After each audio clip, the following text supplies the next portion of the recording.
بسم اللہ الرحمن الرحیم۔ آج بہت ہی مختصر ویڈیو آپ کے سامنے پیش کر رہے ہیں۔ آصف علی نے جو اپنی دستاویز اپنے موقف کو ثابت کرنے کے لیے جمع کرائی تھی، اور لا علمی کا مظاہرہ دیکھیے کہ اللہ کی معصوم مخلوق پر 18 عیب اور نقص نکال کے اس نے اپنی تحقیق کے اندر پیش کیے۔ یہ دیکھیے دستاویز آپ کے سامنے ہے، اور یہاں سے آغاز ہو رہا ہے پیج 39۔ فرشتوں میں پہلا عیب اور نقص کہ انہوں نے آدم علیہ السلام پر طعنہ مارا اور طعنہ زنی کی۔ فرشتوں میں دوسرا عیب اور نقص کہ انہوں نے بغیر مشاہدے اور بغیر دیکھے حضرت آدم علیہ السلام پر فساد و خون ریزی کی تہمت و بہتان لگایا۔ فرشتوں میں تیسرا عیب اور نقص ایک پاک دامن و عفیف پر قذف اور تہمت لگائی۔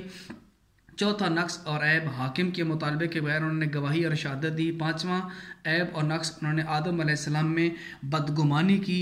اسی طرح عیب جوئی اور جاسوسی کے مختلف معنی لیے۔ پھر اسی طرح اور بھی بہت سارے معنی یہاں پر آپ کو ملیں گے کہ یہ پوری ایک فہرست ہے گویا کہ اس نے کہ حسد، بدگمانی اور پتہ نہیں کیا سے کیا۔ دیکھیں نا، حضرت آدم علیہ السلام کی خلافت کی صلاحیت اور فضیلت پر حسد اور ساڑ کیا، اور اس قسم کی اور دیگر عیوب اور فلاں فلاں، اس طرح 18واں عیب و نقص، اس طرح 18 عیب پیش کیے۔ اور پھر آگے یہ بھی کہا کہ فرشتوں نے اپنے اعتراض کا جبران اور تدارک تو خود آدم علیہ السلام کو سجدہ کر کے اور عرش الہی کا 70,000 دفعہ طواف کر کے تو کر لیا، لیکن شیطان نے اپنے اعتراض پر اڑا رہا۔ یعنی کہ یہ دیکھیں، فرشتوں کو جو اللہ کی معصوم مخلوق تھی، جن کو قرآن بھی معصوم کہتا ہے، ان پر تہمت لگائی کہ وہ جو ہیں فلاں فلاں ان میں عیب پایا جاتا ہے، حسد، بدگمانی۔ جب دیکھیں قرآن مجید دیکھیں سورہ تحریم کی آیت نمبر 6 میں آئیں، یہ دیکھیں یہاں اللہ نے کیا فیصلہ فرمایا ہے۔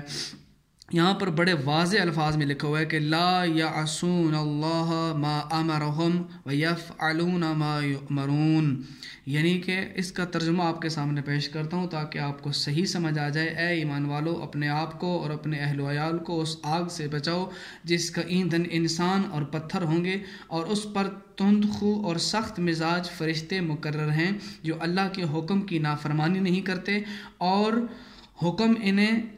جو حکم انہیں ملتا ہے اسے بجا لاتے ہیں۔ یعنی کہ قرآن کی تعبیر کے مطابق لا یعصون اللہ ما امرہم، کہ جو کچھ اللہ انہیں حکم دیتا ہے اس میں وہ نافرمانی نہیں کرتے، اور وہ تمام کام انجام دیتے ہیں جس کا اللہ انہیں حکم دیتا ہے۔ اور اس کے علاوہ علل الشرائع کے اندر آپ جا کر دیکھیں، ایک حدیث وہاں پر آپ کو ملے گی امام صادق علیہ السلام کی، اور امام علیہ السلام نے وہاں پر بہت ہی پیارے انداز میں بتایا کہ اللہ نے فرشتوں کو صرف اور صرف عقل دی ہے،